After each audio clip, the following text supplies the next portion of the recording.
هكذا الشهادة، هكذا الشعائر الحسينية. أنت اليوم إذا تريد تجرد الشيعة من زيارة أهل البيت وتعطل هذه الشعيرة، يبقى مذهب؟ ما يبقى مذهب. لذلك يجب أن لا تترك هذه الشعيرة. اجى الإمام عمل على هذه القضية. شوف، يدخل عليه أبو هاشم الجعفري يقول: رأيت الإمام محموما عليل، تعبيرنا مريض الإمام.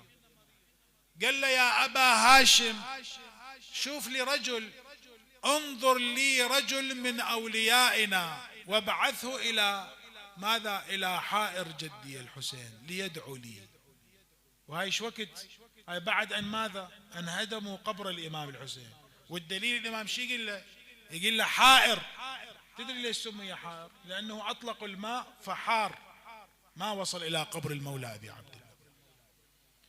يقول أبو هاشم: طلعت أدور لي على واحد فرأيت علي بن بلال من أصحاب الإمام الهادي. قلت له: هكذا يريد الإمام الهادي، شوف لنا واحد. قال له: شو يسوي بالإمام بيه؟ وما الحائر؟ الإمام الهادي أعظم من الحائر. الإمام هو يدعو لنفسه حتى ماذا؟ حتى يشافى. علي بن بلال تكلم عن معرفة لكن نسي أشياء، حفظ أشياء وغابت عنه أشياء. رجع أبو هاشم الجعفري للإمام الهادي أخبره ماذا قال علي بن بلال. شوف الإمام شلون جاوب. قال له: كان رسول الله يطوف بالبيت ويقبل الحجر، والنبي أعظم من البيت والحجر. يا أبا هاشم، إن لله مواطن أو بقاع يحب أن يدعى الله تبارك وتعالى بها فيستجاب له، ومنها حائر جدي الحسين. هذا أسلوب آخر، مع أنه قتل كما قلنا. كل من يذهب إلى زيارة الإمام الحسين يتعرض إلى القتل.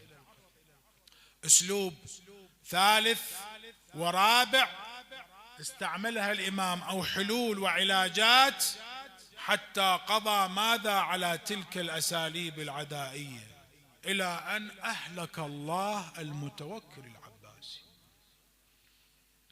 حقيقة هذا الرجل عنده لوعة أو عنده ولع خاص في كره أهل البيت وخصوص الإمام الهادي. آذى الإمام روحي له الفداء حتى بتر الله عمره وقتله ابنه كما تعلمون بالتاريخ. وتدري أنت بني العباس يروح الأسوأ أو السيء يجي الأسوأ. اجى من بعد المعتز، شاف الإمام عليه السلام يوم عن يوم وأتباع الإمام وشيعة الإمام تتسع رقعتهم، ففكر وقدر وصنع أو فعل كما فكر وقدر، فدس إلى إمامنا روحي له الفداء سم قاتل. عمد إلى الإمام بذلك السم القاتل أجركم الله، وضعه في طعامه، فلما أكل الإمام طعامه أحس بحرارة السم كأنها سكاكين تقطع أمعاءه.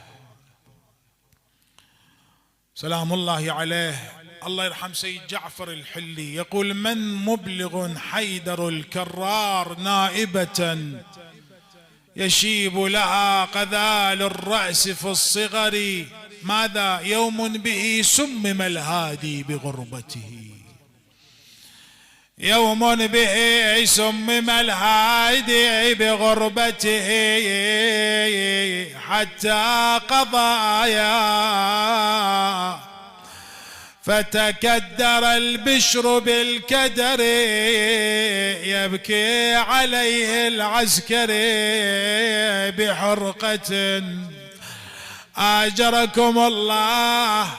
فلما حضرته الوفاة مدد رجله أسبل يده في مثل هذه الليلة، وأوصى إلى إمامنا العسكري بوصاياه وسلمه مواريث الإمامة، وصار يوصي الإمام بعياله وأهل بيته، وإمامنا في غربته في سامراء أجركم الله أدار عينيه في وجه ولده العسكري، أغمض عينيه ثم فاضت روحه الطاهرة.